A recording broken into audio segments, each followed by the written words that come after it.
তারপরে সারা বিশ্বের নবী মানব কোলের শ্রেষ্ঠ মানব আমি কোলে শিরোমণি ইমামুল আম্বিয়া বিপ্লবী জননেতা নবী মুহাম্মদ রাসূলুল্লাহ সাল্লাল্লাহু তাআলা আলাইহি ওয়াসাল্লামের উপর শত শত দুরূদ ও সালাম নাযিল আল্লাহুম্মা সাল্লি আলাইহি আল্লাহুম্মা বারিক আলাইহি।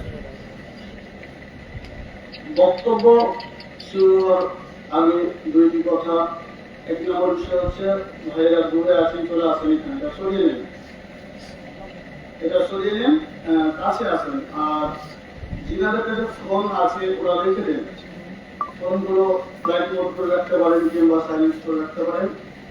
আমি কথা বলবো আর আপনি ফোন টিপবেন বা সময় অতিবাহিত করবেন, সময়টা নষ্ট করবেন, এটা পছন্দনীয় নয়। কেন আমি আপনাকে কোনো আমার নিজস্ব কোনো কথা বলবো না, যতক্ষণ বলবো ততক্ষণ আল্লাহ আল্লাহ রাসূলের কথা বলার চেষ্টা করতে আমার তৌফিক না। সামনে আসেন, চলে আসেন দূরে থেকে।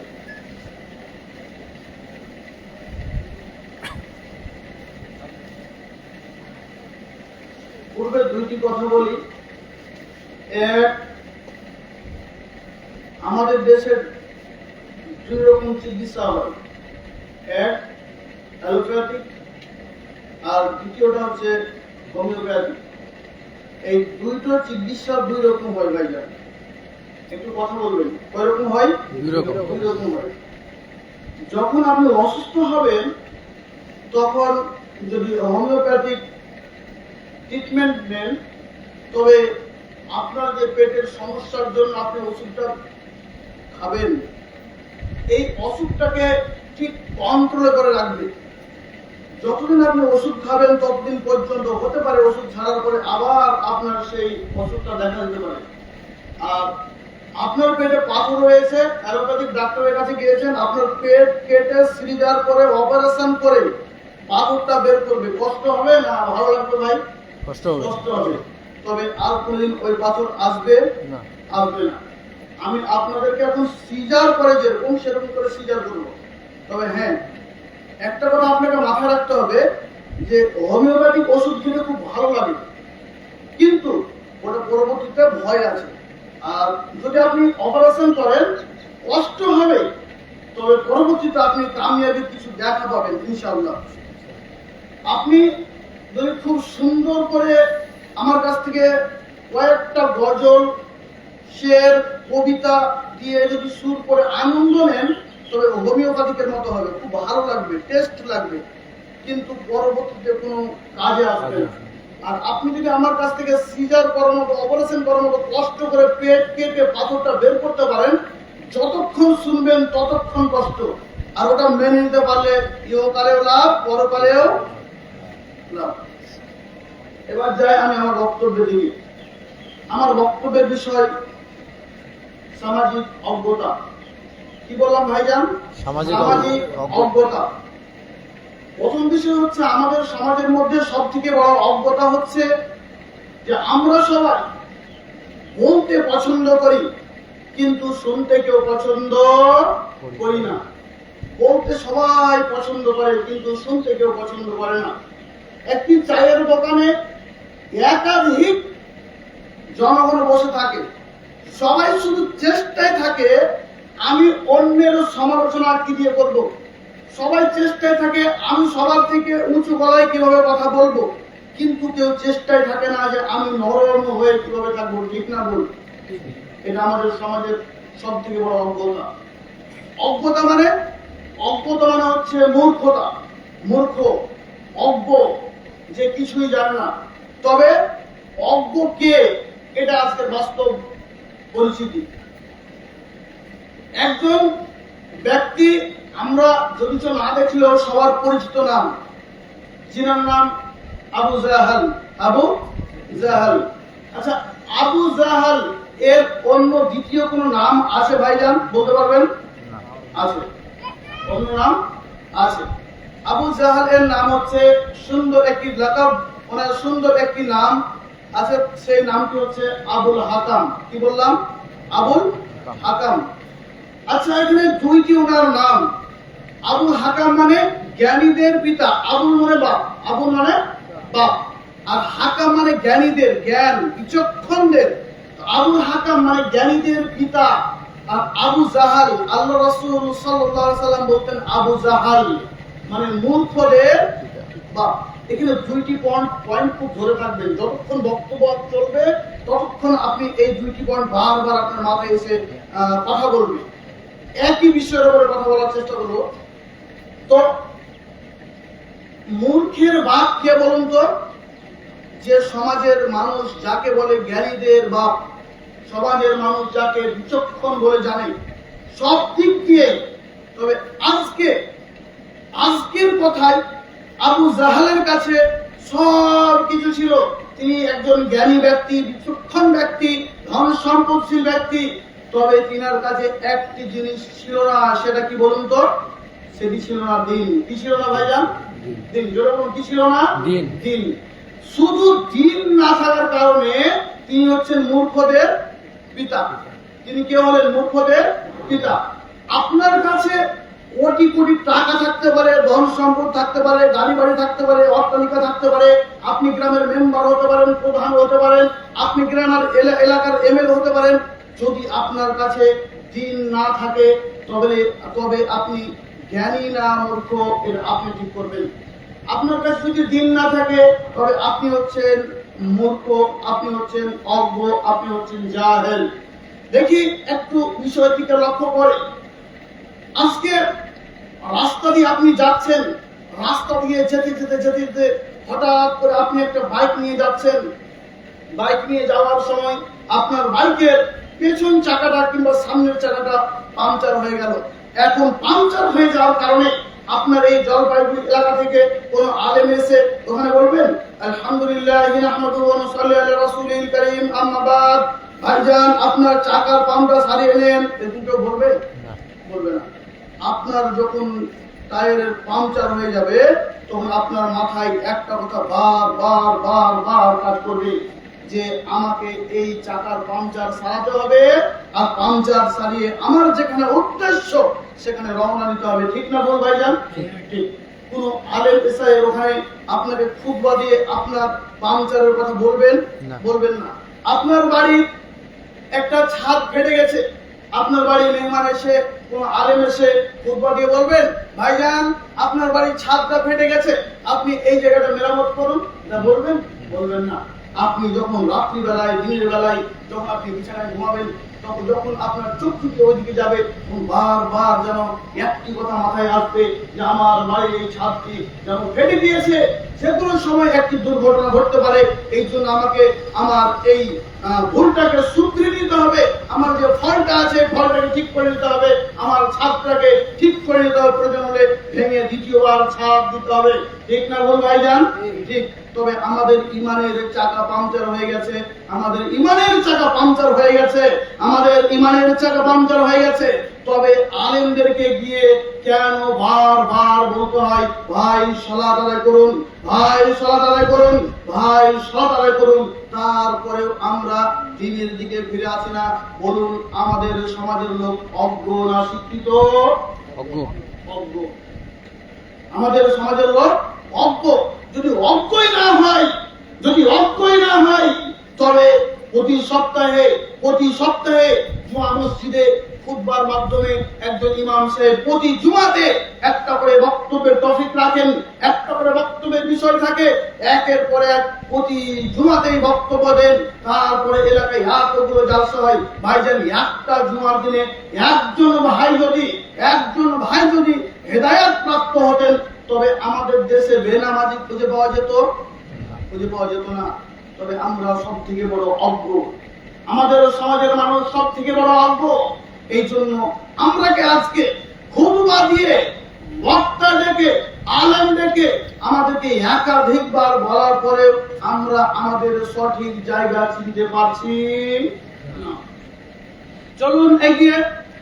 আল্লাহ রাসূল সাল্লাল্লাহু আলাইহি সাল্লাম কি বলছেন শুনুন। সামাজিক অজ্ঞতা, শুনুন সামাজিক অজ্ঞতা। রাসূল সাল্লাল্লাহু আলাইহি সাল্লাম হাদিসের মধ্যে কয়েকটি বাক্য বললেন। আল্লাহ রাসূল সাল্লাল্লাহু আলাইহি সাল্লাম হাদিসের মধ্যে কয়েকটি বাক্য বললেন।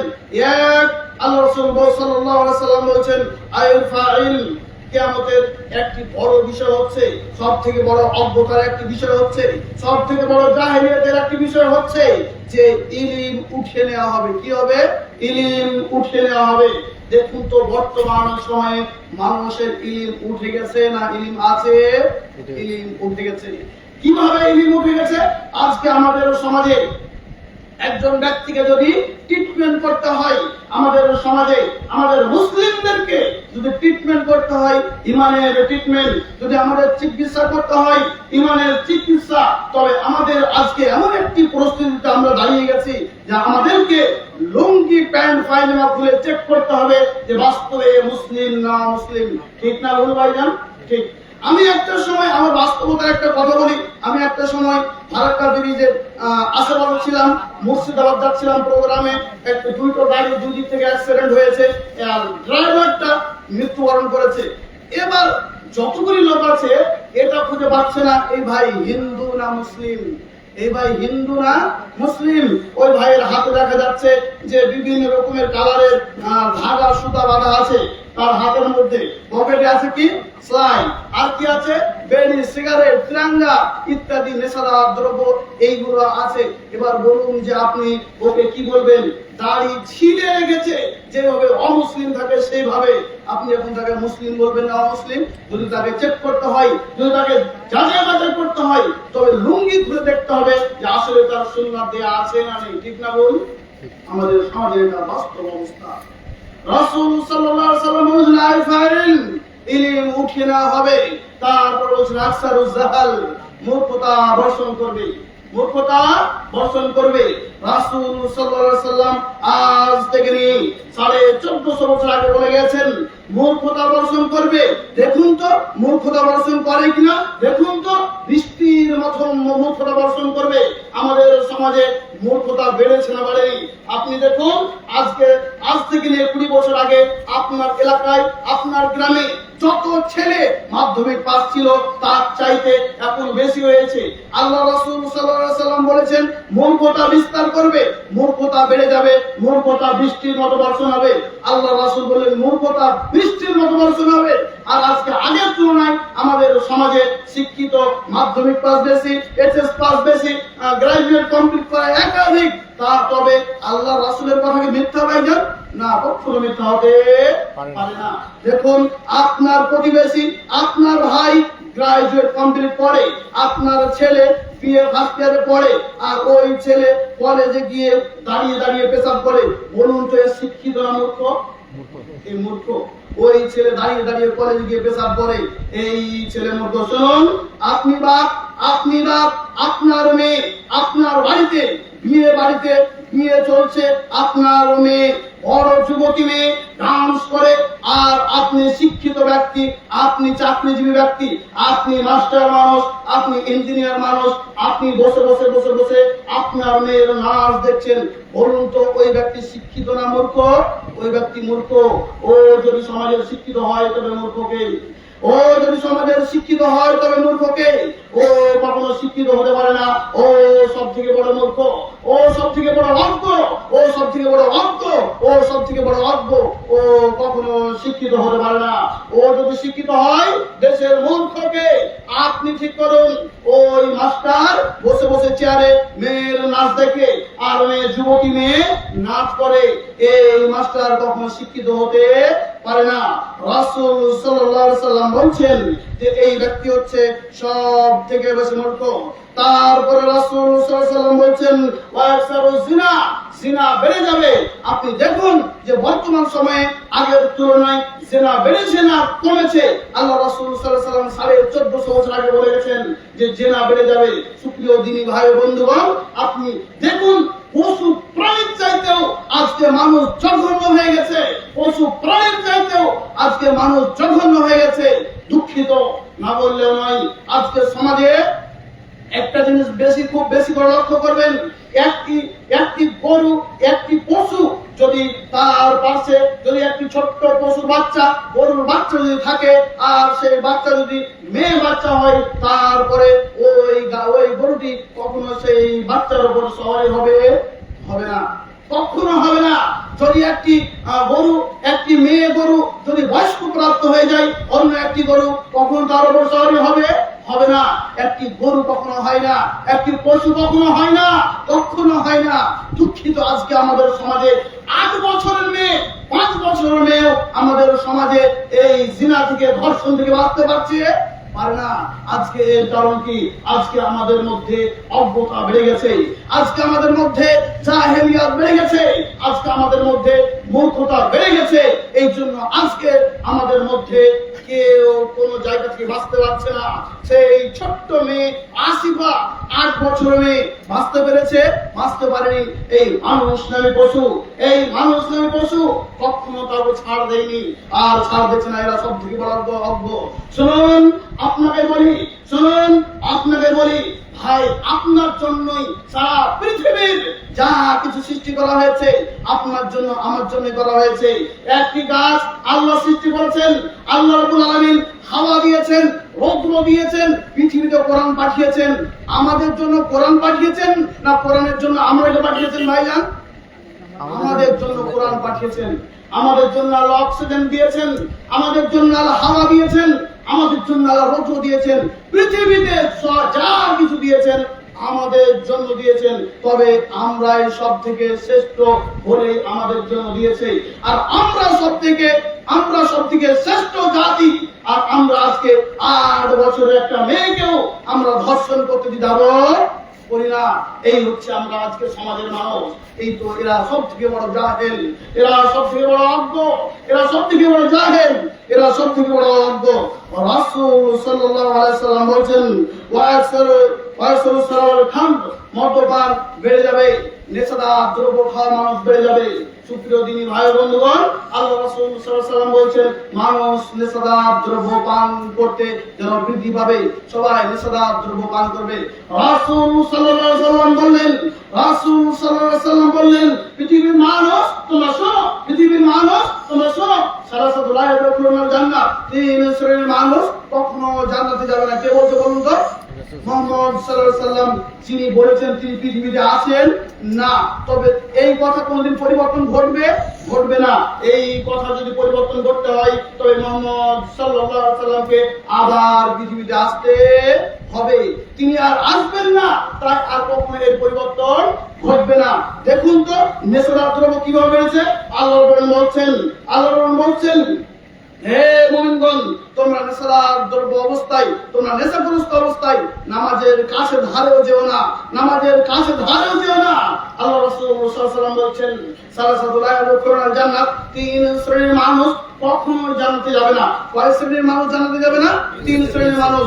আর এটা আমি আপনি পৃথিবীর কোন মানুষ নয়, পৃথিবীর সর্বশ্রেষ্ঠ ব্যক্তি যিনাকে আল্লাহ রাব্বুল আলামিন সব থেকে উত্তম করে পৃথিবীর বুকে গাইডলাইন করে, গাইড মাস্টার করে পাঠিয়েছেন, তিনি হচ্ছেন মুহাম্মদ সাল্লাল্লাহু আলাইহি ওয়াসাল্লাম। বারবার বলছেন, সালাসাতু লা ইয়াদখুলুনাল জান্নাত, 3 শ্রেণীর মানুষ কখনোই জান্নাতে যাবে না। 3 শ্রেণীর মানুষ কখনোই জান্নাতে যাবে না। এক, মধুমেহর খাম, নিয়মিত নেশাদার দ্রব্য পানকারী কখনো জান্নাতে যাবে না। জর্দা, গুল, গুটকা, মদ, বিয়ার, বেড়ি, সিগারেট যা কিছু খান না কেন, যা কিছু খান না কেন, আপনি যে নেশাদার দ্রব্য পান করবেন, এই নেশাদার দ্রব্য পান করার কারণে আপনি কখনো জান্নাতে যেতে পারবেন না, আপনি কখনো জান্নাতে যেতে পারবেন না। এই জন্য আপনাকে নেশাদার দ্রব্য পান করতে বেঁচে থাকতে হবে। রাসূল সাল্লাল্লাহু আলাইহি ওয়াসাল্লাম বলেছেন, কুল্লু মুসকিরিন খামর ওয়া কুল্লু খামরিন হারাম, নিশ্চয় প্রত্যেক নেশাদার দ্রব্যই হারাম, প্রত্যেক নেশাদার দ্রব্যই হারাম। অতএব আপনার করণীয় যত রকম পৃথিবীতে নেশাদার দ্রব্য আছে সব কিছুকে বর্জন করা, সব কিছুকে বর্জন করা। রাসূল সাল্লাল্লাহু আলাইহি ওয়াসাল্লাম বলেছেন, আল-কিরাতু মিনান নিসা, নিশ্চয় পুরুষের বেশ ধারণকারী মহিলা কখনো জান্নাতে যাবে না, নিশ্চয় পুরুষের বেশ ধারণকারী নারী কখনো জান্নাতে যাবে না। শুনুন, আপনাকে বলি, আপনার বাড়ির মেয়ে, আপনার বাড়ির বৌমা, আপনার বাড়ির স্ত্রী পুরুষের জুতা চাপ্পাল পরে আর প্যান্ট শার্ট পরে রাস্তা দিয়ে চলাচল করে, বলুন তো ওই মেয়ের বাবা বেঁচে আছে, এ কথা সত্য না মিথ্যা? মিথ্যা। ওই মেয়ের বাবা যদি বেঁচে থাকে, তবে ওই মেয়ে কখনো পুরুষের লেবাসে বাড়ির বাইরে যেতে পারে না। 3 নম্বর রাসূলুল্লাহ সাল্লাল্লাহু আলাইহি ওয়াসাল্লাম বলছেন, দায়ুস আল্লাযী ইউকিরু ফি আহলিল খাবাস, দায়ুস কখনো জান্নাতে যাবে না। শুনুন, আপনাকে বলি, দায়ুসকে যে বাড়ির পরিবারের দুর্বলতার সুযোগ নেই, সে দায়ুস। শুনুন, আপনি মসজিদ থেকে বেরিয়ে আসলেন আর এসে বাড়ির দরজাতে আপনি বসে শুরু করেছেন কোরআন তেলাওয়াত করতে। শুনুন, আপনি বাড়ির দরজাতে বসে একটি চেয়ার নিয়ে কোরআন তেলাওয়াত করতে শুরু করেছেন, আর আপনার বাড়ির মেয়ে 14 বছর বয়স, আপনার বাড়ির মেয়ে 18 বছর বয়স, একটি মেয়ে আপনার সামনে দিয়ে চুলগুলোকে ছেড়ে দিয়ে ঢং করে আপনার সামনে দিয়ে বেরিয়ে চলে যাচ্ছে। আপনি বলুন তো, আপনি দায়ুস কিনা? আপনি দায়ুস। কেন? আপনার বাড়ির মেয়ে, আপনার বাড়ির বৌমা, আপনার বাড়ির স্ত্রী যখন ওড়না ছাড়া, কাপড় ছাড়া বাইরে যাচ্ছিল, তখন আপনার উচিত ছিল, এই নাই কোথায় যাচ্ছ, এইরকম পর্দাহীন অবস্থায় কেন বাড়ির বাইরে যাচ্ছ, মানে ওকে তখন আটকাতে হবে। আপনি আটকাতে পারছেন না, আপনি দায়ুস। রাসূল সাল্লাল্লাহু আলাইহি ওয়াসাল্লাম বলছেন, দায়ুস কখনো জান্নাতে যাবে না। শুনুন, আপনার ছেলের বয়স 18 বছর, আপনি রাত্রিবেলায় এশার সালাত মসজিদ থেকে আদায় করে এসেছেন, আর এসে বাড়িতে গিয়ে শুরু করছেন সুন্নত আদায় করার জন্য। বাড়িতে কি শুরু করছেন বলুন তো? সুন্নত। কি শুরু করছেন? সুন্নত। এখন বাজে রাত 10টা। এখন কটা বাজে ভাই? রাত 10টা। আপনার রাত 10টার সময় আপনার 18 বছর ছেলেটা বাড়ি ঢুকছে, আর আপনি কি শুরু করছেন ভাই? জোরে বলুন। সুন্নত। এখন আপনার সুন্নত শুরু করছেন, আল্লাহু আকবার। আপনার ছেলেটা ঢুকছে, সুন্নত ছেড়ে দিতে হবে। আপনি যেটা শুরু করছিলেন সেটা সুন্নত, আপনার ছেলেকে আটকাতে হবে, এটা ফরজ। এই ছেলে, রাত 10টা বাজে, এতক্ষণ তুমি ছেলে কোথায়? রাত 10টা বাজবে কেন?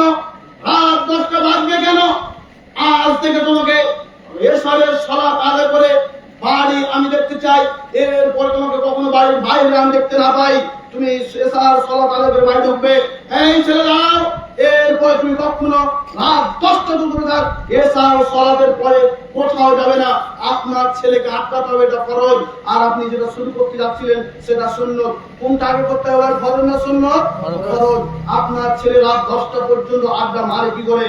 শুনুন, আপনি বাড়িতে বসে আছেন, আপনার ছেলের বয়স 18 বছর, আপনার ছেলে বাড়িতে আপনার রুমের পাশে শুয়ে রাত 12টা 1টা বাজে পাবজি খেলে, আপনার ছেলে ফ্রি ফায়ার খেলে, আপনি শুনতে পাচ্ছেন, তারপরে আপনার ছেলেকে বাধা দিলেন না। শুনুন, আপনি দায়ুস, আপনি অজ্ঞ। আপনার ছেলেকে তখন সঙ্গে বাধা দিতে হবে, এই ছেলে ঘুমাও, ফজরের সালাত আদায় করতে হবে। একটি কথা লক্ষ্য করুন, আজকে আমাদের সমাজে প্রতিটি বাড়িতে সকাল যখন হয়, ফজরের পরে যখন সুবহে সাদিক হয়, তখন আমরা এক ব্যক্তি নিজের ছেলেকে, কেউ বলে বাবা উঠো মাটি দিতে হবে, কেউ বলে বাবা উঠো টিউশন দিতে হবে, কেউ বলে বাবা উঠো তাড়াতাড়ি অন্য জায়গায় কাজে দিতে হবে, তোমার পিসির বাড়ি যেতে হবে, তোমার মাসির বাড়ি যেতে হবে। 99% বাড়িতে আপনি দেখেছেন যে কখনো বলে বাবা উঠো তাড়াতাড়ি, বাবা তাড়াতাড়ি খেলা বন্ধ করো, তোমাকে খেলতে হবে না, এছাড়াও সালাত আদায় করে ঘুমাও, আগামীকালকে উঠে ফজরের সালাত আদায় করতে হবে। বলে ভাইজান? বলে না। বলুন তো, এরা সমাজের শিক্ষিত না অজ্ঞ? আপনার পূর্বে লক্ষ্য করুন, পূর্বে একটা কথা বলেছিলাম যে একজন ব্যক্তি ছিলেন যার নাম আবু জাহাল, মূর্খদের বাপ। আর তিনার নাম হচ্ছে আবুল হাকাম, তিনার উপাধি নাম হচ্ছে আবুল হাকাম। আল্লাহ রাসূল তিনাকে বলছেন আবু জাহাল, মানে সব দিকে তিনি বিচক্ষণ। তিনার ভিতরে একটি মাত্র জিনিস ছিল না, সেটি হচ্ছে কি? দিন। দিন না থাকার কারণে সে কি হলো? আবু জাহাল। আপনার ছেলে, আপনার ভেতরে, আপনার পরিবারের ভেতরে দিন নেই, আপনি ঠিক করুন যে আপনি আবু জাহাল না আপনি আবু লাহাব। আপনি কি? আপনি আবু জাহাল। আপনি নিকৃষ্ট হয়ে গেছেন, আপনি মূর্খদের পিতা হয়ে গেছেন, আপনি অজ্ঞদের পিতা হয়ে গেছেন, আপনি জাহেলের পিতা হয়ে গেছেন, আপনার কোনো কিছু নেই, আপনার ক্ষমতা টিকে থাকে না, আপনি দায়ুস, আপনি অজ্ঞ, আপনি কখনো জান্নাতে যেতে পারবেন না। আমি বলিনি, মুহাম্মদ সাল্লাল্লাহু আলাইহি ওয়াসাল্লাম বলেছেন। তারপর রাসূল সাল্লাল্লাহু আলাইহি ওয়াসাল্লাম বলেছেন, ওয়াকসার রিজাল, মানুষ পুরুষের সংখ্যা বেড়ে যাবে, পুরুষের সংখ্যা বেড়ে যাবে। বর্তমান সময়ে পুরুষের সংখ্যা বেড়ে গেছে না যাবে ভাই?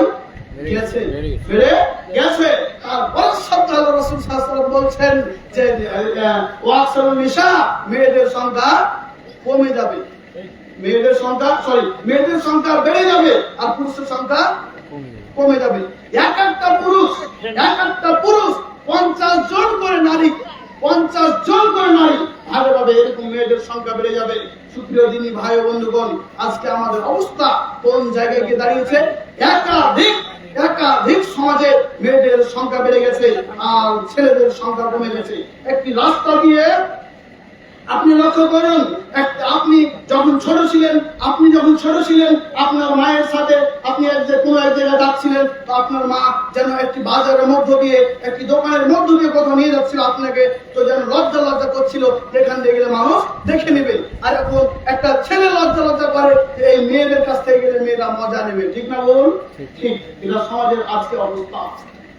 এরাই হচ্ছে সবচেয়ে বড় অজ্ঞ, এরাই হচ্ছে সবথেকে বড় জাহেল। এই কারণে আজকে আমাদের সমাজের অজ্ঞতা বেড়ে গেছে। আজকে আমরা খুঁজে পাচ্ছি না আমাদের অবস্থা কেন এরকম। শুনুন, আল্লাহ তাআলা বলেছেন, ইয়া আইয়ুহাল্লাযিনা আমানু তাকুল্লাহ হাক্কা তুকাতিহি ওয়া লা তামুতুন্না ইল্লা ওয়া আনতুম মুসলিমুন। হে মুমিনগণ তোমরা শুনো, তোমরা মুসলমান না হয়ে কখনো মৃত্যুবরণ করো না। এই আয়াতটার মধ্যে কত কি ঢুকে আছে আপনি দেখুন, শুধু আপনি লক্ষ্য করুন যে এই আয়াতটার মধ্যে কত কি ঢুকে আছে। আল্লাহ কাদের লক্ষ্য করে বললেন? মুমিনদের। কাদের? মুমিনদের। আল্লাহ বলতে পারতেন ইহুদিদের, বলতে পারতেন খ্রিস্টানদের, বলতে পারতেন হিন্দুদের, তা না করে কাদের লক্ষ্য করে বললেন? মুমিনদের।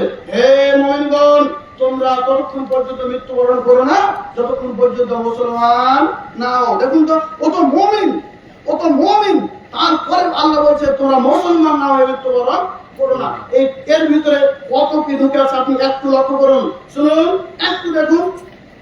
আপনাকে একটা ছোট্ট উদাহরণ দিলে আপনি চট করে বুঝে যাবেন। 1 মিনিট। আপনার বয়স 25 বছর, আপনার বয়স যখন 15 বছর ছিল তখন থেকে আপনি বাইকে ড্রাইভ করেন। কত বছর ছিল তখন? 15 বছর। কত বলেন? কত বছর? 15 বছর। তো এখন আপনার বয়স 25 বছর, তো আপনি কয় বছর থেকে ড্রাইভ করেন ভাই? 10 বছর থেকে। তবে আপনি ভালো ড্রাইভার, এতে কোনো সন্দেহ আছে? সন্দেহ নেই।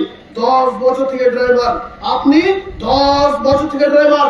আপনার বিয়ে হয়েছে, আপনার একটা ছোট্ট ফুটফুটে মাসুম বাচ্চা আছে, আপনার বউকে, আপনার ওয়াইফকে নিয়ে, আপনার স্ত্রীকে নিয়ে, আপনার বাচ্চাকে নিয়ে আপনি বাড়ি থেকে বেরিয়ে যাচ্ছেন বাইকটা নিয়ে। আপনার আব্বাজান বাইরের চেয়ারে বসে আছেন, বৃদ্ধ মানুষ, আর তোমার দিকে লক্ষ্য করে বারবার যেন লক্ষ্য করছে, আর আপনার ওই মাসুম বাচ্চাদের দিকে দেখছে আর হাসছে। তখন আপনাকে লক্ষ্য করে বলছে, বেটা ও বাপু শোনো, রাস্তাতে যেও আব্বু, আস্তে আস্তে যেও, ধীরে ধীরে যেও বাবু। আব্বু তোমার মেয়ের কোনো ক্ষতি না হয়, আব্বু পরিবারের কোনো ক্ষতি না হয়, আস্তে বাইক চালায় আব্বু, সতর্ক ভাবে যেও। আচ্ছা, আপনি তো 10 বছরের ড্রাইভার, তারপর আপনার আব্বু বলছে আরো বেটা, আবার আব্বু আরো সতর্ক হন। আল্লাহ আপনাকে জানেন যে আপনি মুমিন। আল্লাহ বলছে, হে মুমিনগণ আরো সতর্ক হন, জাহান্নাম আছে, আরো সতর্ক হন। হে মুমিনগণ, তোমাকে বলি তুমি আরো সতর্ক হও, তোমার জাহান্নাম সামনে অপেক্ষা করছে, তোমার জান্নাত সামনে অপেক্ষা করছে। যখন তুমি মুমিন আছো তার চাইতে আরো মজবুত হও, আরো ঈমান মজবুত করো। মুমিনদের লক্ষ্য করে বলছেন। তারপর আল্লাহ জানেন যে আপনি মুমিন, আপনার আব্বা জানেন যে আপনি ড্রাইভার, তারপরে আপনাকে বারবার করে সতর্ক করছেন। শুনুন, তবে একদিন ঈদের দিন, একদিন জুমার দিন সালাত আদায় করে কখনো কামিয়াবি হাসিল করা যাবে না। আপনাকে কোন একটা ডাক্তার বলেছে যে গ্যাসের ওষুধ অমিস দিন, কোন একটা ডাক্তার বলেছে গ্যাসের ওষুধ অমিস দিন। আপনি এখন শিখেছেন যে গ্যাসের ওষুধ অমিস দিন, তো আপনি কি ডাক্তার হয়ে গেলেন? আপনি ডাক্তার হয়ে গেলেন? আপনাকে ঈদের সালাত পড়তে গেলে আনন্দ আছে, একদিন একটা জিনিস জেনে নিয়েছেন। আচ্ছা, আপনি কি মুসাল্লি হয়ে গেলেন?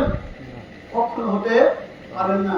আপনার কোনো মূল্য নেই, কোনো মূল্য নেই, কোনো মূল্য নেই। কেন?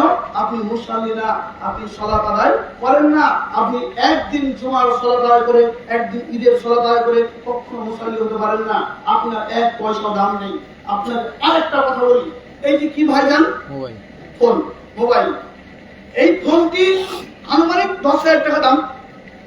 এই ফোনটির মধ্যে ডিসপ্লে আছে, ব্যাটারি আছে, সিম আছে, সব কিছু আছে। এই ফোনটির মধ্যে চার্জ দেওয়ার ফুটোটা নেই। এই ফোনটির মধ্যে যে চার্জ দেবে এর ফুটোটা নেই। 10 পয়সা কেউ কিনে নেবে? কেউ কিনে নেবে? আপনি 1 পয়সাতেও কিনে নেবেন না। তার কারণ ওর ভেতরে ডিসপ্লে আছে, ব্যাটারি আছে, সব কিছু আছে, সিম আছে, কথা বলতে পারেন, কিন্তু চার্জ দেওয়ার ফুটো নেই। আপনার সব আছে, আপনার সব আছে, ইমানে চার্জ দেবেন যে সালাত আদায় করে, এই সালাত নেই, আপনার ব্যাটারি ডাউন হবে না। আপনার মূল্য থাকবে না যাবে? যাবে। আপনার 1 পয়সা মূল্য থাকবে না। আপনার 1 পয়সা দাম নেই। আপনি সালাত না আদায় করেন তো আপনার 1 পয়সা দাম নেই। আপনি সালাত আদায় না করেন আপনার 1 পয়সা দাম নেই। আপনার কোনো মূল্য নেই। আপনাকে চলুন আরো গভীর দিকে নিয়ে যাই। চলুন একটু এদিকে পরে আসে, চলুন সামাজিক অজ্ঞতার দিকে। আমাদের সমাজের অজ্ঞতা কিভাবে বিস্তার পায় দেখুন তো। আরো একটু এগিয়ে যাই। আমাদের সমাজের অজ্ঞতা কিভাবে অজ্ঞতা বেড়ে যায়। আমাদের সমাজে বিয়ে প্রথা, আমাদের সমাজে বিয়ে প্রথা চলে না ভাইজান।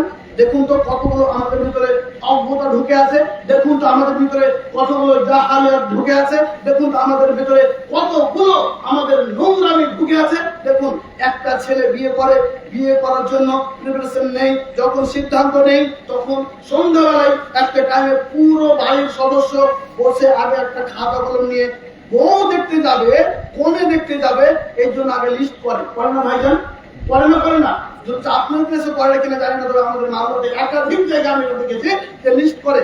আর লিস্টের প্রথমে যার নাম পড়ে সেটা হচ্ছে জামাইদা। সেটাকে আচ্ছা, বিয়ে আপনার জামাইদা করবেন, আপনি করবেন? বিয়ে কে করবে বলুন তো? বিয়ে আপনি করবেন। প্রথম লিস্টে জামাইদা, তারপরে 3-4টা বন্ধুগণ, যত বন্ধুগণ আছে, তারপরে আপনার আব্বা, তারপরে আপনার কাকা, তারপরে আপনার ছোট ভাই। ওর আগে তো আমার বিয়েই হয় না। আচ্ছা বলুন তো, আপনি যে মেয়েটাকে দেখতে যাচ্ছেন, 10-12 জন ব্যক্তি গেছেন, কাউরির জন্য বিয়ে করা কি হারাম? কাউরির জন্য বিয়ে করা হারাম নয়। আপনি 10 থেকে 12 জন ব্যক্তি গেছেন, সবাই আপনার আব্বা দেখতে গেছে আপনার জন্য। আপনার আব্বার যদি পছন্দ হয় ওই মেয়ে আপনার আব্বার জন্যও জায়েজ। তবে আপনি এতগুলো লোককে নিয়ে গেলেন, এটা বলুন তো সামাজিক অজ্ঞতা নয়? সব থেকে বড় অজ্ঞতা। বিয়ে তো করবেন আপনি ভাই, তো আপনি এই দর্শক নিয়ে গেলেন কি কারণে? দর্শক নিয়ে যাওয়ার কারণ কি ছিল? নিশ্চয় এটা বড় একটি অজ্ঞতা। এই লোকজনকে নিয়ে আপনি কখনো মেয়ে দেখতে দিতে পারেন না। বিয়ে আপনি করবেন, আপনাকে মেয়ে দেখতে হবে। বিয়ে আপনি করবেন, আপনাকে মেয়ে দেখতে হবে। মেয়ের বাবার উপস্থিতিতে মেয়ের বাবা উপস্থিত থাকবে, আর ওই অবস্থায় আপনাকে মেয়ে দেখে নিতে হবে। আপনার পছন্দের সিদ্ধান্ত আপনাকে চলে আসতে হবে। বিয়ের দিনক্ষণ ঠিক করতে হবে। আমাদের সমাজে যেটা চলে যে আমরা একাধিক জনগণ নিয়ে গিয়ে আমরা একটা মেয়ে দেখি। আচ্ছা, আল্লাহ রাসূল সাল্লাল্লাহু আলাইহি ওয়াসাল্লাম বলেছেন, শুনুন, চোখের জেনা হচ্ছে চোখ দিয়ে দেখা। শুনুন, চোখের জেনা হচ্ছে চোখ দিয়ে দেখা। হাতের জেনা হচ্ছে হাত দিয়ে স্পর্শ করা। পায়ের জেনা হচ্ছে পায়ে ওই নোংরা পথে চলা। আপনি বলুন তো, আপনার জামাইদা, আপনার বাবা, আপনার বন্ধুবর যত সবাই ছিল, সবাই কি ফেরেশতার নজরে দেখছিল ভাইজান? কেউ ফেরেশতার নজরে দেখছিল না। বরং আপনার জামাইদা রাস্তায় আস্তে আস্তে আপনার গায়ে একটু করে আঙুল দিয়ে বলছে, কি বউটা কেমন লাগলো, মানে ও ওর মধ্যে মজা নিচ্ছে, ও জেনা করে ফেলেছে, ও চোখের জেনা করে ফেলেছে। ভাই শুনুন, আপনি আপনার জামাইদাকে, আপনার বন্ধুবরকে, আপনার আব্বাকে জেনা করার জন্য নিয়ে গেছেন। ওই যে চোখের জেনা করিয়ে নিয়ে এসেছেন, আপনার কাউরির প্রয়োজন ছিল না। তারপর আমাদের সমাজে যেটা বারবার দেখা দেয় যে দেখে আসার পরে আবার একটি জায়গায় বসে দিতে হবে, আর বসে গিয়ে মেয়ের বাবা কি দেয় সেই বিষয়ে আলোচনা। মেয়ের বাবা কি দেয় সে বিষয়ে আলোচনা। দুঃখের বিষয়, সিগারেট হারাম না হালাল ভাইজান? সিগারেট হারাম। সিগারেট খায় ডান হাতে, পানি হালাল, পানি পান করে বাম হাতে। সিগারেট হালাল, খায় ডান হাতে, পানি হালাল। সিগারেট হারাম, খায় ডান হাতে, পানি হালাল, পান করে বাম হাতে। আর যৌতুক হারাম, দেই ওপেনে, যৌতুক হারাম নেই ওপেনে, আর দেনমোহর হারাম দেনমোহর হালাল না দিয়ে মাপ চাই গোপনে। ঠিক না ভুল? এটা আমাদের সমাজের বাস্তব অবস্থা। এই জন্য কবি বলছেন, শিক্ষা যখন ভিক্ষা করে মূর্খ চালায় দেশ, শিক্ষা যখন ভিক্ষা করে মূর্খ চালায় দেশ, বুঝবে তখন সভ্যতাটা ওদের হাতে শেষ। শিক্ষা এখন ভিক্ষা করে না, করে না ভাইজান? ভিক্ষা করে। আপনাকে দেখুন তো, প্রমাণকে দেখি। আপনি শিলিগুড়ি টাউনে গিয়েছেন, শিলিগুড়ি টাউনে গিয়ে দেখবেন যে জুতা বিক্রি হচ্ছে কাঁচের ঘরে। কোথায় ভাই? কাঁচের ঘরে। আর বই বিক্রি হচ্ছে রাস্তার ধারে। উচিত কোনটা ছিল? উচিত ছিল জুতাটা রাস্তার ধারে বিক্রি হওয়া আর বইটা কাঁচের ঘরে বিক্রি হওয়া। দুঃখের বিষয়, বইটা রাস্তার ধারে বিক্রি হচ্ছে আর জুতা বিক্রি হচ্ছে কাঁচের ঘরে। এই জন্য কবি বলছেন, শিক্ষা যখন ভিক্ষা করে মূর্খ চালায় দেশ, বুঝবে তখন সভ্যতাটা ওদের হাতে শেষ। আজকের সমাজের আমাদের এই অবস্থা।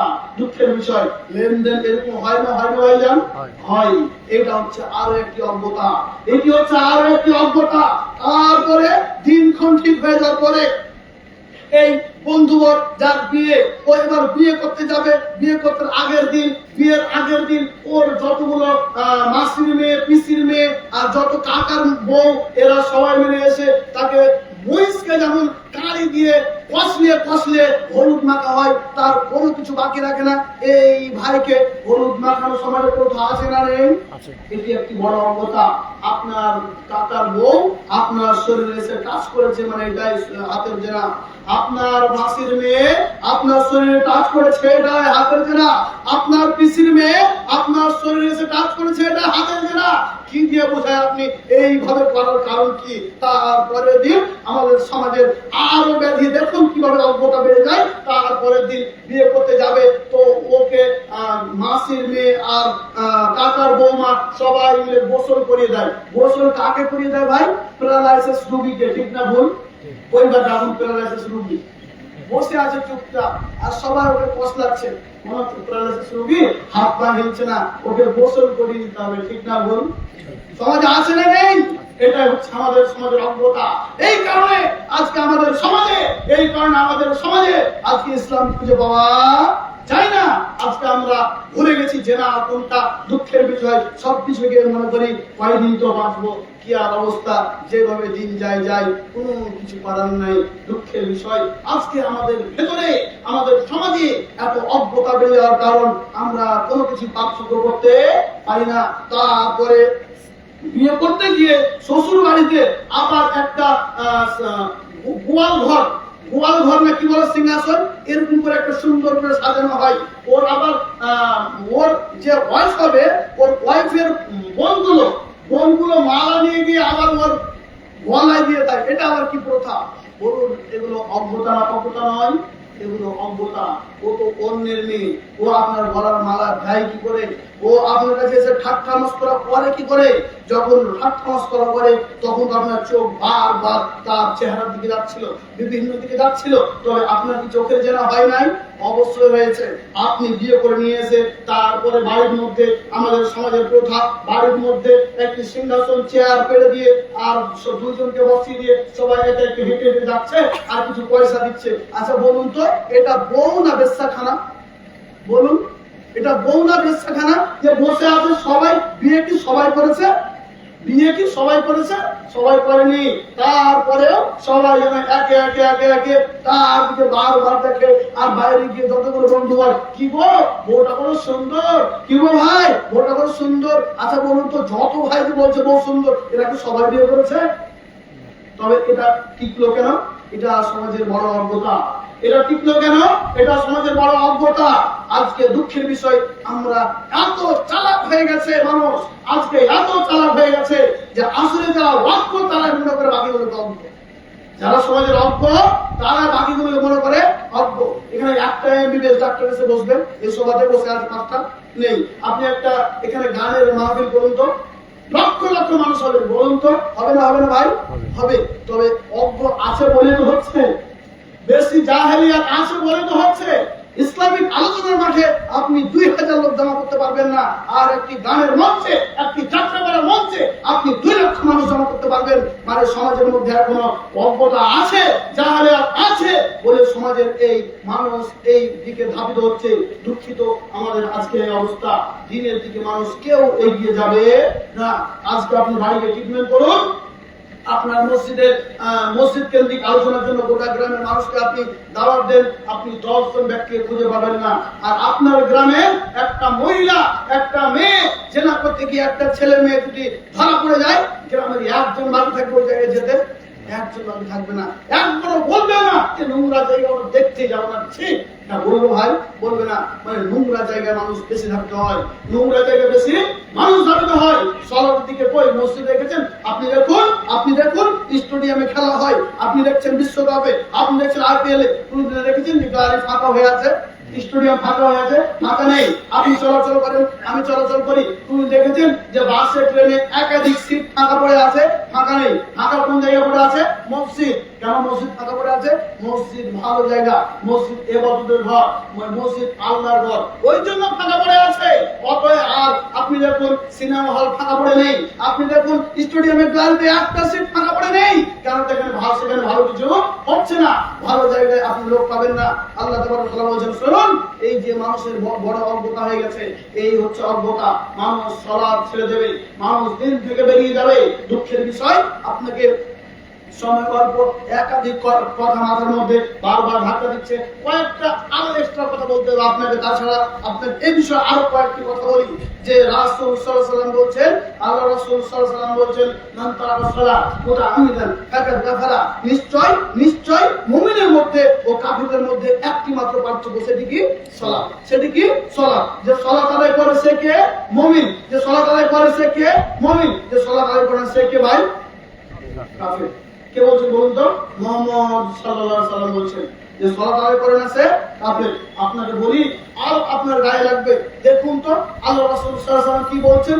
দেখুন আল্লাহ রাসূল সাল্লাল্লাহু আলাইহি ওয়াসাল্লাম কি বলছেন, যে সালাত আদায় করে না সে কাফির, আর যে সালাত আদায় করে সে মুমিন। আপনি এখন সালাত আদায় করছেন, আর আপনার স্ত্রী করে না, তো আপনি মুমিন, আপনার স্ত্রী কি? কাফির। তো কাফির আর মুমিনের মধ্যে বিয়ে হতে পারে? বিয়ে হতে পারে না। এবার বিয়ে হয়ে আছে, আপনাকে তালাক দিতে হবে না। আপনার স্ত্রী সালাত আদায় করে না, আপনি করেন, আর তালাক দেওয়ার প্রয়োজন নেই, অটো তালাক হয়ে যাবে। আপনার স্ত্রীকে আর তালাক দিতে হবে না। কেন? একজন মুসলিম একজন অমুসলিম কখনো বিবাহ বন্ধনে থাকতে পারে না।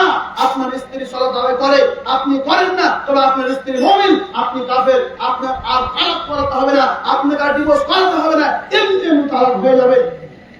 এর মধ্যে কোনো বাধা নেই। শুনুন, আল্লাহ রাসূল সাল্লাল্লাহু আলাইহি ওয়াসাল্লাম বলেছেন যে সালাত আদায় করে সে মুমিন, যে সালাত আদায় করে না সে কাফির। এবার আপনি সিদ্ধান্ত নিন। দেখুন তো আল্লাহ রাসূল সাল্লাল্লাহু আলাইহি ওয়াসাল্লাম কি বলছেন। আল্লাহ রাসূল সাল্লাল্লাহু আলাইহি ওয়াসাল্লাম কি বলছেন, যে এ কাফের, আর কাফেরকে সৌদি ফতোয়া যেটা বলছে যে কাফেরকে, দেখুন একজন হিন্দু যদি একটা মুরগি জবাই করে, তাহলে সেই মুরগির মাংস খাওয়া যাবে, একটা হিন্দুর বাড়িতে দাওয়াত খাওয়া যাবে। তবে কোনো বেনামাজি যদি মুরগি জবাই করে, সেই মুরগির মাংস খাওয়া যাবে না, সেই মুরগির মাংস খাওয়া যাবে না।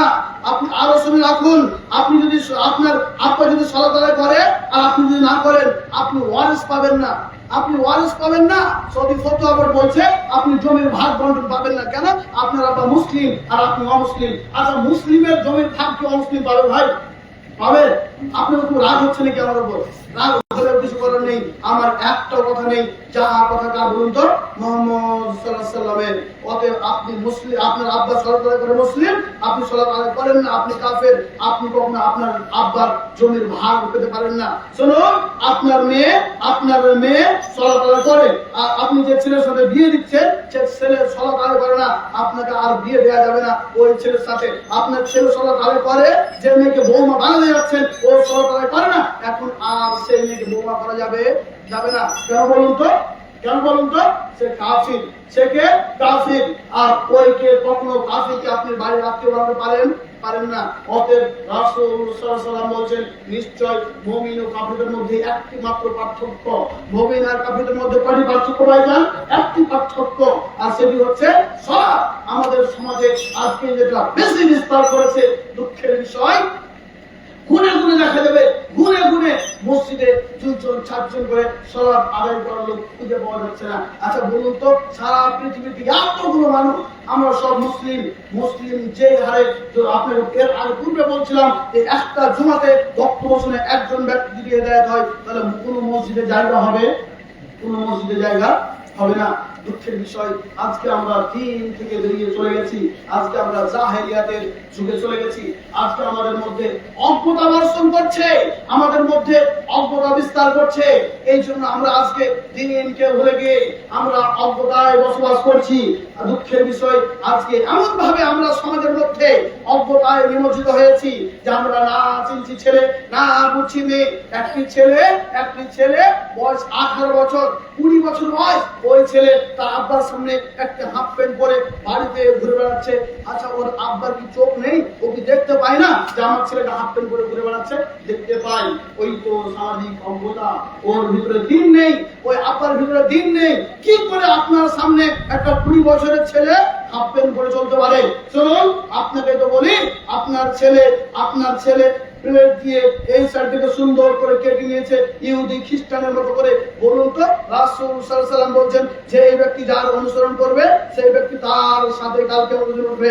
কে বলছে বলুন তো? কে বলছে? মুহাম্মদ সাল্লাল্লাহু আলাইহি ওয়াসাল্লাম। যে যার অনুসরণ করবে সেই ব্যক্তি তার সাথে কালকে উঠবে। আপনার ছেলে ইহুদি খ্রিস্টানদের অনুসরণ করে, এই চুলটিকে সুন্দর করে ব্লেড দিয়ে ছেঁচেছে আর এইটিকে এখান পর্যন্ত রেখেছে। আপনি বলুন তো, আপনার ছেলে কার অনুসরণ করছে? ইহুদি খ্রিস্টানের। আপনি সমাজের বড় অজ্ঞ, আপনি সমাজের বড় জাহেল। এই জন্য আপনার ছেলে এইভাবে আপনার সামনে চলাচল করে, তারপরেও কোনো ভয় করে না, কোনো পারও করে না। দুঃখের বিষয়, অজ্ঞতা আমাদের সমাজে বেড়ে গেছে, আমাদের সমাজে অজ্ঞতা বিস্তার করেছে। এই জন্য আজকে আমরা কোনটা সঠিক জায়গা আর কোনটা বেঠিক জায়গা এটি খুঁজে পাচ্ছি না। দুঃখের বিষয়। আরো আপনাকে কিছু বলি যে আমাদের মধ্যে এমন কিছু চলে এসছে যে আজকে আমরা শিক্ষার দিক দিয়ে চলে গেছি এমন একটি জায়গায় যে আজকে আমাদের সারা ভারতবর্ষে বলুন, সারা বিশ্বে বলুন, যে প্রতিষ্ঠানগুলো যেন প্রতিযোগিতায় নেমে পড়েছে। এক একটা প্রতিষ্ঠান। দুঃখের বিষয়, আমরা ছেলে মেয়েগুলোকে কোথায় পড়াশোনা করাবো এই জায়গাগুলো খুঁজে পাই না। দুঃখের বিষয়, এমন একটা প্রতিষ্ঠানে একটা ছেলেকে ভর্তি করলাম, যে প্রতিষ্ঠানে নাচ হয়, যে প্রতিষ্ঠানে ডান্স হয়, যে প্রতিষ্ঠানে নাচ শেখানো হয়। বলুন তো, এই প্রতিষ্ঠান যে খুলেছে আর যে ছেলেটাকে দিয়েছে, এর লাভ হবে না লস হবে? এর কল্যাণ আনতে পারে কখনো? আনতে পারে। একাধিক লোক কেউ কারোর দিকে দেখা দেখি নয়, হুড়ি চলাচলি এই দিকে দেখা করতে থাকে। আমাদের দেশে এখন প্রতিষ্ঠানের মেলা লেগেছে, শুধু কোন দিকে ভালো লাগে পড়া, কোন দিকে দিনই শিক্ষা হচ্ছে সেদিকে আমাদের লক্ষ্য রাখার কারোর উদ্দেশ্য নয়। দুঃখের বিষয়, আজকে আমাদের সমাজ এমন একটি জায়গায় চলে গেছে যে আমরা হারিয়ে ফেলেছি।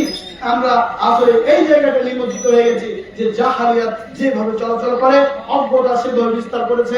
এই জন্য আমরা সেদিকে নিমজ্জিত হয়েছি। দুঃখের বিষয়, তারপরেও আমরা ভুলে গেছি যে আমরা মুসলিম, আমরা ভুলে গেছি যে আমরা মুসলিম, আমাদের কাজগুলো আমরা ভুলে গেছি। অথচ আল্লাহ তাআলা বলছেন, ওয়া খালাকতুল জিন্না ওয়াল ইনস ইল্লা লিয়াবুদুন। নিশ্চয় আমি জিন ও ইনসানকে সৃষ্টি করেছি একমাত্র কিসের জন্য ভাইজান? ইবাদতের জন্য। কিসের জন্য? ইবাদতের জন্য। তথাপি আমরা কেউ এর প্রতি গুরুত্ব দিচ্ছি না। আমরা ইবাদত বলে হারিয়ে গেছে। আমরা ভুলে গেছি কোন প্রতিষ্ঠানে পড়বো, আমরা ভুলে গেছি কিভাবে লেখাপড়া করবো, আমরা ভুলে গেছি কোন শিক্ষাটা শিখবো। আজকে দুঃখের বিষয়, একটা ছেলেকে রাস্তাতে ধরে নেন আর ধরে নিয়ে গিয়ে বলেন, ভাই সূরা ফাতিহা বলুন তো, বলতে পারবে না। ওকে গিয়ে বলুন, ভাই আপনি বলুন তো হিন্দি সিনেমার এই 10টা সিনেমার নাম বলুন তো। পারবে না? পারবে না? পারবে। ওকে বলুন তো হিন্দি সিনেমার 10টা হিরোর নাম বলুন তো। পারবে না? পারবে না? অবশ্যই পারবে। ওকে বলুন যে সূরা ফাতিহা বলুন তো। আচ্ছা বলুন, ওকে কি করে মুসলিম বলবেন? ওকে কি করে মুসলমান বলবেন? ওকে বলা যাবে যে মুসলিম? ওকে বলা যাবে না। ও কখনো মুসলমান হতে পারে না। ও যদি মুসলমান হতো তবে একজনকে অনুসরণ করত, একজনকে অনুসরণ করত। আল্লাহ তাআলা বলছেন, ইয়া আইয়ুহাল্লাযীনা আমানু তাকুল্লাহা হাক্কা তুকাতিহি ওয়া লা তামুতুন্না ইল্লা ওয়া আনতুম মুসলিমুন। তো হে মুমিন, তোমরা মুসলমান না মৃত্যুবরণ করো না। এর নাম মুসলমান? এর নাম মুসলমান? না, কখনো হতে পারে না। অতএব আমাদের করণীয় একজনকে ফলো করা। আমাদের করণীয় একজনকে ফলো করা। বলুন তো তিনি কে? মুহাম্মদ সাল্লাল্লাহু আলাইহি সাল্লাম, তিনাকে ফলো করো। তিনাকে পৃথিবীতে আল্লাহ পাঠিয়েছেন শুধু আমাদেরকে পথ দেখিয়ে দেওয়ার জন্য, পথ প্রদর্শক। তিনি আমাদেরকে রাস্তা দেখিয়ে দেবেন, এই জন্য তো তিনাকে পাঠানো হয়েছে। আমরা তিনাকে অনুসরণ করি না। আজকে আমরা অনুসরণ করি সলমান খান, শাহরুখ খান আর যত সিনেমার হিরো আছে। ওকে বলুন এটা কার চুলের স্টাইল?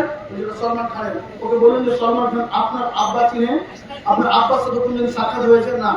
দুঃখের বিষয়, এটা ইহুদি খ্রিস্টানের চাল।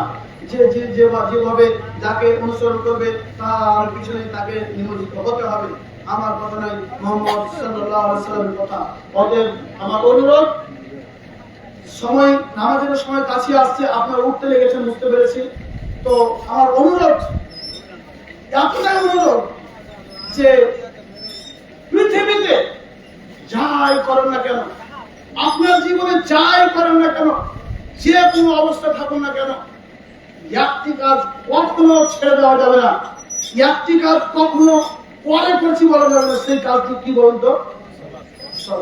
এখন এখন আমাদের করতে হবে, এখন, পরে নয়, করবো নয়, করবো নয়, করবো এখন, করতেই হবে। সালাত একটি আশ্চর্য ইবাদত, যার কোনো পরবর্তী নেই।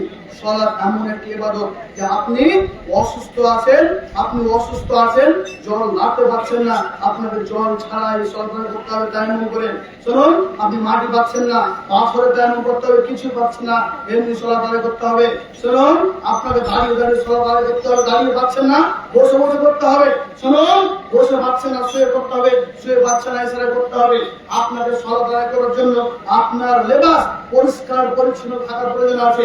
এখন আপনার ড্রেসে ময়লা লেগে আছে, এমনকি আপনি টয়লেটের ট্যাঙ্কিতে ডুবে আছেন। আপনি যে দিকে যান আপনাকে 30 মিনিট লাগবে, 10 মিনিট লাগবে। আপনি এমন একটা ড্রেনে ডুবে আছেন, ড্রেনে আপনি নেমে আছেন, আপনাকে ওই ড্রেনে থাকা অবস্থাতে সালাত করতে হবে। শুনুন, আপনি বিছানায় পড়ে আছেন, আপনার পেশাব পায়খানা 1 মিনিট পর পর হয়, 30 সেকেন্ড পর পর হয়। আপনার যদি পায়খানা হতে থাকে, 1 সেকেন্ড বন্ধ না থাকে, পায়খানা চলাকালীন অবস্থা সালাত করতে হবে। তারপর করতেই হবে। আশ্চর্য সালাত যেভাবে হোক করতে হবে। আপনার কোনো অজুহাত নেই, এই ইবাদতের কোনো অজুহাত নেই। সিয়াম এর অজুহাত আছে। আপনি যদি না পারেন কাউকে দিয়ে করাবেন ফিদিয়া দিয়ে, আপনি পারলে কাজা করবেন। সালাতের কোনো ফিদিয়া নেই, আপনার আদায় করতে হবে। আপনি কাউকে দিয়ে সালাত করিয়ে নিতে পারবেন না, আপনাকে করতে হবে। আপনার ক্ষমতা চলছে, আমি কাজা করব, ঠিক আছে। আপনার চলছে না, আপনি যে অবস্থায় আছেন সেই অবস্থাতে আপনি বিছানায় পেশাবের উপরে পড়ে আছেন, আপনার এতটুকু করে পায়খানা আছে ওর উপরে পড়ে আছেন, তারপরেও সালাত আদায় করতেই হবে। এর নাম সালাত। আমি বলিনি, মুহাম্মদ সাল্লাল্লাহু আলাইহি ওয়াসাল্লাম বলেছেন। যা হোক, আল্লাহ রাব্বুল আলামিন আমাকে আপনাকে যেভাবে আমাদের প্রিয় নেতা, আমাদের কলিজার টুকরা, আমাদের মানব কুলের শ্রেষ্ঠ মানব নবী মুহাম্মদ সাল্লাল্লাহু আলাইহি ওয়াসাল্লাম যেভাবে আমাদেরকে চলাচলের পদ্ধতি শিখিয়ে দিয়ে গেছেন, সেইভাবে যেন আমরা চলাচল করতে পারি। আল্লাহ যেন আমাদের কবুল করেন, বলেন আল্লাহুম্মা আমিন। আল্লাহ রাব্বুল আলামিন আমাকে আপনাকে সেইভাবে ক্ষমার দৃষ্টিতে দেখেন, যেমন ওমর উসমানকে ক্ষমার দৃষ্টি দেখছিলেন, সেইভাবে যেন দেখেন। আল্লাহ, আমি একজন গুনাহগার, আমি একজন পাপী। এতগুলো ভাইজানকে নিয়ে একসাথে বলি, আল্লাহ, এখানে কে পাপী কে গুনাহগার সবাই আমরা একসাথে বলি। আল্লাহ আমাদেরকে সেইভাবে কবুল করুন যেভাবে আপনি খুশি হবেন, বলুন আল্লাহুম্মা আমিন। ওয়া আখিরু দাওয়ানা আলহামদুলিল্লাহি রাব্বিল আলামিন। আসসালামু আলাইকুম ওয়া রাহমাতুল্লাহি ওয়া বারাকাতুহু।